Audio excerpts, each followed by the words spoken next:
Ndugu mtazamaji wa Citizen, kampuni ya uchimbaji madini ya Kikanada First Quantum Minerals imesitisha kwa muda shughuli zake katika mgodi wa Sentinel uliopo magharibi mwa mji wa Solwezi baada ya tukio la ajali lililosababisha kifo cha mfanyakazi mmoja wa kampuni hiyo. Katika taarifa iliyotolewa siku ya tarehe 23 Juni, kampuni hiyo ilieleza kuwa ajali hiyo ilihusisha gari la kutupa mizigo, yani dump truck, kwenye eneo la uchimbaji ndani ya mgodi huo wa shaba ambao ni sehemu ya mradi mkubwa wa Trident unaoendeshwa na kampuni hiyo katika mkoa wa kaskazini magharibi mwa Zambia. Shughuli zote katika eneo la tukio zimesitishwa kwa muda na zitaanza tena pale itakapothibitishwa kuwa ni salama kufanya hivyo, ilisema taarifa hiyo kutoka kampuni ya First Quantum Minerals. Kampuni hiyo imethibitisha kuwa imewajulisha mamlaka za ndani, yani za Zambia, kuhusu kifo hicho na uchunguzi wa ndani unaendelea. First Quantum Minerals, ambayo pia inaendesha mgodi wa Kansashi, ni miongoni mwa wawekezaji wakubwa wa madini nchini Zambia.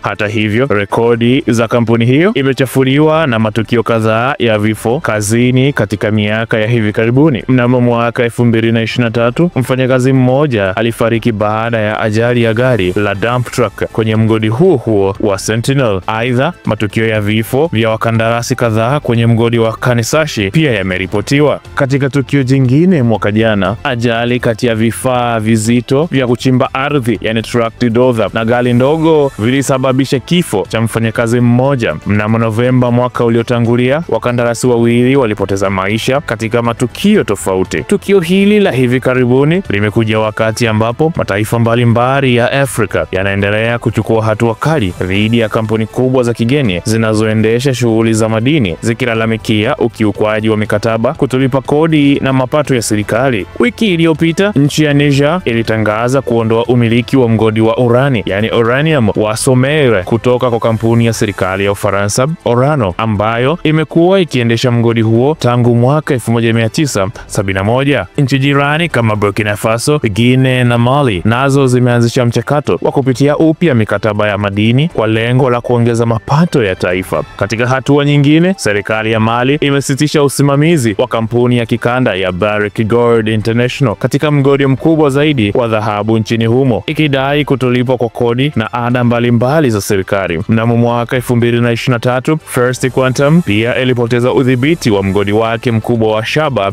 nchini Panama baada ya mahakama kuu nchini humo kutangaza kuwa mkataba wa kampuni hiyo haukuwa halali na mamlaka ya bahari kuzuia vibali vya kusafirisha madini hayo. Kusitishwa kwa shughuli katika mgodi wa Sentinel wa First Quantum Minerals si tukio la kipekee, bali ni sehemu ya mwelekeo mpana unaoshuhudiwa barani Afrika, ambapo mataifa yanazidi kushinikiza uwajibikaji mkubwa kwa makampuni ya kigeni ya madini, hasa yale kutoka magharibi kama Marekani, Kanada, Uingereza na Ufaransa. Vifo vinavyotokana na ajali kazini, madai ya kutolipa kodi na mikataba isiyo na uwazi vimekuwa kichocheo cha hatua kali kutoka kwa serikali zinazotafuta kunufaika zaidi na rasilimali zao za ndani. Katika muktadha huu, tukio la Zambia linaibua maswali mapya kuhusu usalama, uadilifu na mikataba ya uwekezaji na mustakabali wa makampuni ya madini ya kigeni barani Afrika. Ndugu mtazamaji wa Citizen, tunaendelea kukukumbusha kufuatilia na kutoa maoni katika chaneli yetu hii, huku ukituelekeza nini kipya cha kuongeza au cha kupunguza.